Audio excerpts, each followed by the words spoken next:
Бәріңе сәлем, көптен бері жоғалып кеттім ба? Мен күйеуім барып, қайнапамның үйінен осындай хлеба печкасын алып келді. Яғни қамырды өзі илейді, өзі пісіреді, в общем, дайын қылып береді ғой. Рахат екен. Әжде күйеуім өзі андай рецептілерін, нелерін бәрін оқып жатыр, журналын ше.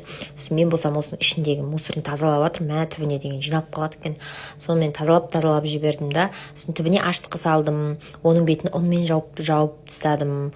Сөйтіп оның бетіне тұз бен қантты салдым. Одан кейін холодильниктен нені алдым, май мен жұмыртқаны алдым да салып жібердім.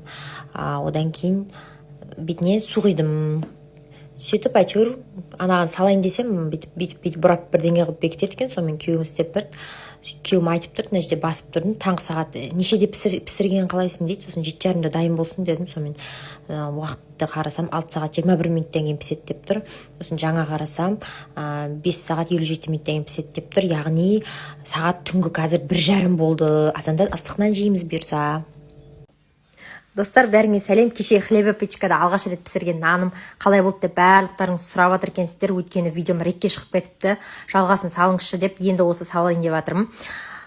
В общем, бір қызық жағдай болды. Таңғы сағат 5:30-да кухняда бірдеңе тықыр дейді. Сөйтіп күйеуімді түртіп ояттым. Жан барып қарашы, ана жақта кухняда дейтін тышқан жүрген сияқты бірдеңе қытырлап жатыр десем, сосын барып есімізге түсті, хлеба печка екен. Қамыр илеп жатыр ғой деп. Сонымен 7:30-да піскен ғой, осылай үйдің іші деген пекарня болып иісі шығып жатыр. Мұрнын жарып оятып жіберді ғой. Сонымен мен балам дейміз баттым да, күйеуіме айттым, жан барып нанды алшы, әйтпесе табаны буланып кетер, суланып кетер дедім да.